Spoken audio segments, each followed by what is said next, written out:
This video is sponsored by Skillshare. Welcome back to our channel. If you're new here, we're Eric and Sarah, and we travel full-time and give you tips on how to do it yourself. That's right, we were just in Guatemala for 7 weeks and we saw just about everything that the country has to offer, from Acatenango to Livingston, from Petén to Atitlan, and we just saw so many beautiful things, and Guatemala is a great place to visit. So make sure to check out our other videos if you're interested in seeing other things to do in Guatemala. And if you're interested in another packing guide, we do actually have a very, very thorough packing guide of everything we have packed for long-term travel. We'll link it above, but it goes through exactly what we have in our bags and every little thing and why we picked each thing in a lot more detail. So if that interests you, make sure you go and watch that video. That's right, and although we pack a lot of things for longer-term travel, we wanted to give you an idea of what we packed just for Guatemala. So whether you're going there for a week or for a month, hopefully this video will give you some good ideas of what you actually need for Guatemala. Let's get into it.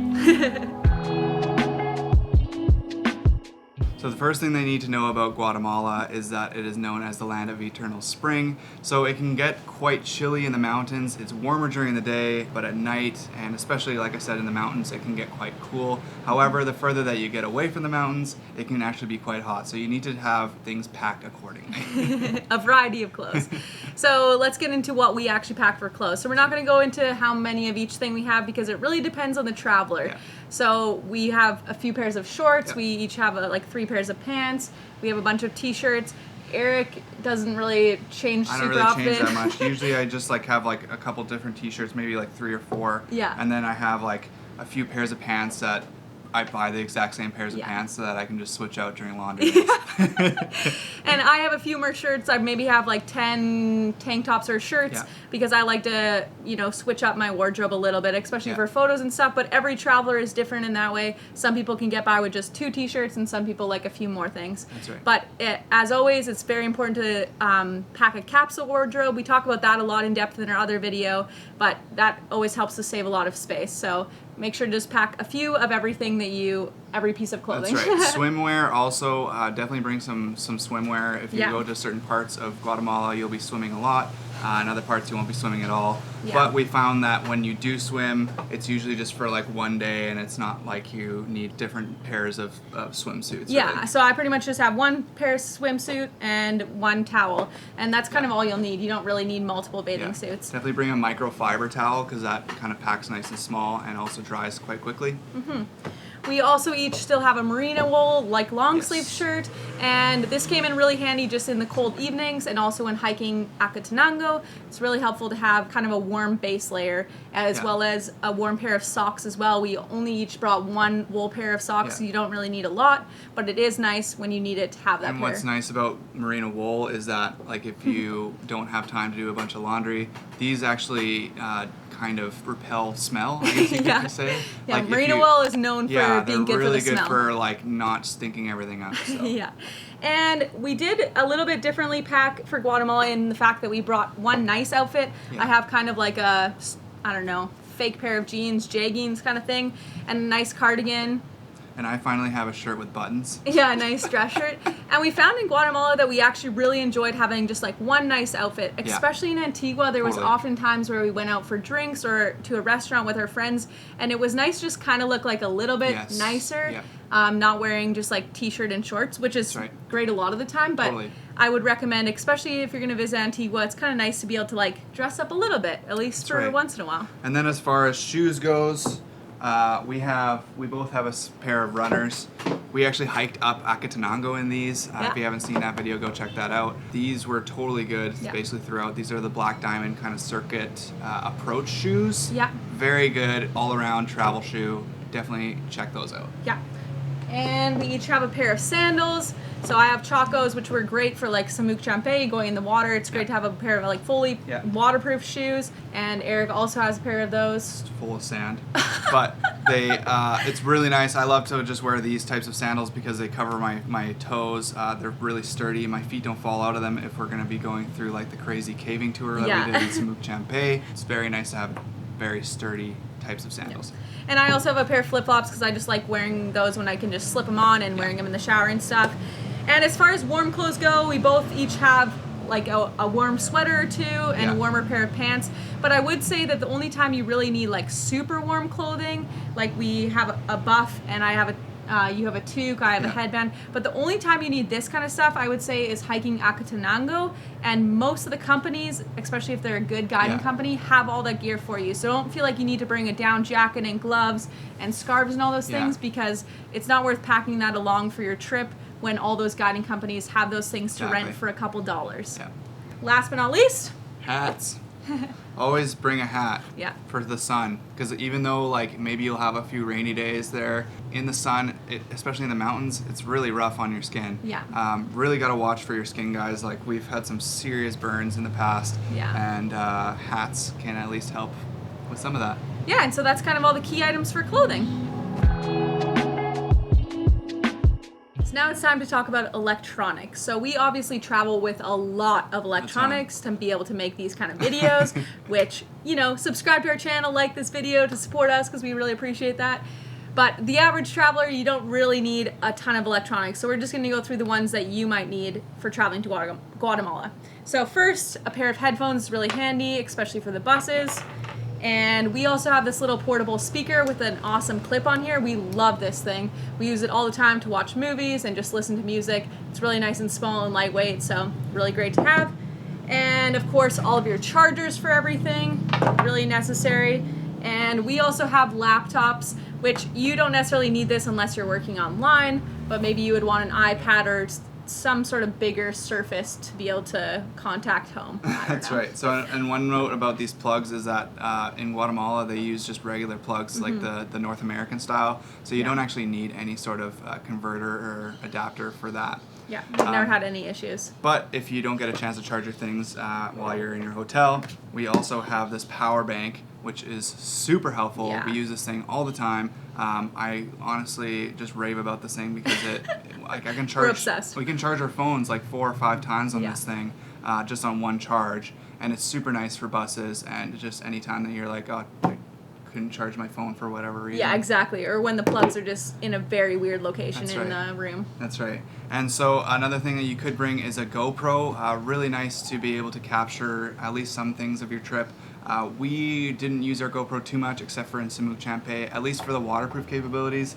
I don't know if it's worth buying a GoPro to go to Guatemala, but if you have one, you know, kind of throw one in there. Yeah, it was nice to get the footage, but not really a purchase you need to make strictly for Guatemala, if that makes sense. And a lot of people are bringing their cameras. Obviously, we did because we make these videos, again, and like to take cool photos. Yes, thank you. And like to take cool photos, but we're really realizing that we don't actually need a big camera like this to be able to make videos. All we ever really need is this phone. Really just bring your iPhone, and that actually brings us to the sponsor of this video, which is Skillshare. So as Eric mentioned, we're learning more and more that you don't need expensive equipment to be able to capture amazing photos and videos. As travel filmmakers, we love to have our nice camera or drone shots, but we're realizing that there are days when we just don't feel like carrying that equipment around with us, but we still want to capture the memories. And we've realized that often your iPhone is just as good at doing that as all those other things. And that's why we've been taking a course about iPhone photography on Skillshare. And if you don't know what Skillshare is, it's an online learning community where millions of people come together to deepen existing passions, find new skills, and just get lost in their own creativity. Skillshare offers such a diverse set of classes, from iPhone photography to cinematic filmmaking. There's classes about traveling and how to budget, that there's actually just something for everyone. And as a member, you will get access to thousands of inspiring classes with hands-on projects and feedback from a community of millions of other people. The best part about Skillshare is they're always adding new premium classes, there's no ads, and there's subtitles offered in a number of languages, including Spanish. If you want to join Skillshare's learning community, there is a link in our description, and the first 1,000 people to click on that link will get a 1-month free trial to Skillshare, so you can start exploring your creativity today. Now, for some miscellaneous things that aren't clothing, but are very important. Sunscreen. Oh, this is sunscreen. Sunscreen is very important, like I said, even with the hats. You really don't want to get burnt. It's really not a good thing, just for skin cancer and all those terrible things. Bring like SPF 50. because if you buy it there, it's going to be really, really expensive. Bring some from home. Even just a small bottle like this is great. Some aloe, in case you do get burnt, which we always do.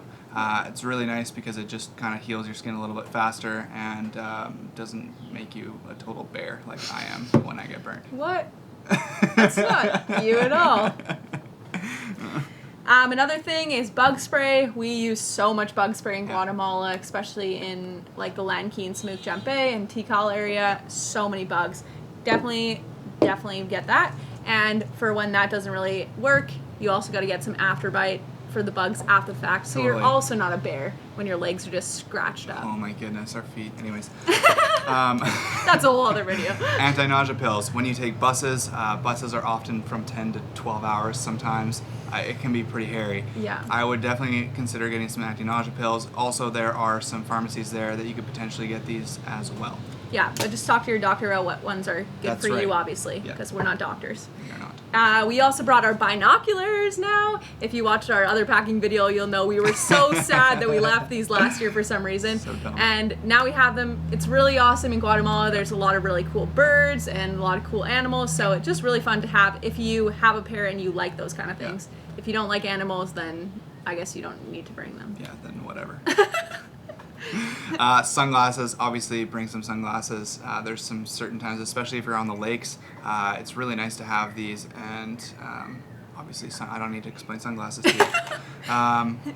And headlamps. Headlamps were really nice. Really nice to have some proper light at night, and even though, like, yes, everybody has a flashlight on their phone, having a headlamp is nice because your hands are free. Yeah, we use them a lot. And lastly, I think, is a water bottle. We both have our own water bottle, and not only is it great for the environment because you're not buying plastic water bottles that you're throwing in the trash, we also found that most hostels and hotels we stayed at had refillable water like dispensers, which was great. So you're saving a lot of money too, because there was often even just like a tap or a dispenser that you could refill throughout your day. So that's right. Definitely bring a reusable water bottle. So now it's time for our biggest tip that we have for our video, and that is compression sacks. Really nice to bring a compression sack. I know we talked about this in our other video, but I feel like this just needs to be emphasized because everyone's always talking about packing cubes and how amazing packing cubes are, and that's great for organization. However, for actually packing enough stuff into a small amount of space, compression sacks. Compression sacks are the best. They work fantastic. They rock. We just literally throw everything into here, and just it basically goes from this size all the way to like this size, and easily allows you to travel with carry-on only. Totally. You just have that. Like if we basically just bring these 40-liter bags around with us. This is our like one kind of carry-on, is where we put all our clothes for each of us. I have one as well. Yeah. But then because we have these compression sacks, we're able to fit 2 of these into here with like all of our clothes. Yeah, it works fantastic. Yeah. And that kind of brings us to one of our points, which is don't bring a huge backpack to Guatemala or a massive suitcase with wheels. Yeah. The number of travelers we saw that were doing that was just mind-blowing to me. Yeah, it's insane. And I understand some people, that if you have like camping gear and all that stuff, it makes sense you have a big backpack. Yeah. But there were people with just the biggest suitcases ever coming into Antigua, and you're rolling them down like a cobblestone street, and it just looked like the worst. It looked like the worst. And even just traveling around, even by like say by bus or even like jumping into a taxi. If you have like a massive like 60 to 70 liter backpack, it's so inconvenient for you and for other people as well, to be quite honest. Yeah, definitely try to pack light, try to pack a carry-on size, and honestly, if you need to buy anything in Antigua, it is so easy to go to the market. They have a whole like brand new clothing area. They have a whole thrifting area. You can find anything you need in these countries. It's not like they don't have things. So it's better to pack light and buy things along the way than to overpack and have to carry everything around the country with you. Definitely a couple of other things that you should not bother bringing is things like shampoo, soap and body wash, and even like toothpaste. Like there's pharmacies and things. Like everybody down there buys the same things. It's not like They use those? They use the same things we do. Yeah. So they're buying it someplace, and often there's just like a pharmacy on the corner where you can just buy 99% of the things that you actually need. Yeah, exactly. There's no point in bringing huge amounts of that from home. But yeah, I think that's all we have for you guys today. Yeah. Let us know in the comments if you have any questions about this. Yeah. Definitely, again, check out our other video. It's a lot more thorough Yeah. and shows a lot more like unique things that Yeah. we pack for long-term But travel. this is like a really good idea just for Guatemala Yeah. and just even kind of countries around there too. Yeah. Like it's all pretty similar. Very applicable to Central very applicable America. to Central America. And yeah, thanks so much for watching, and make sure to subscribe. Maybe like this video if you liked it, and Sign up for Skillshare. sign up for Skillshare. And we'll see you in the next one. Woo!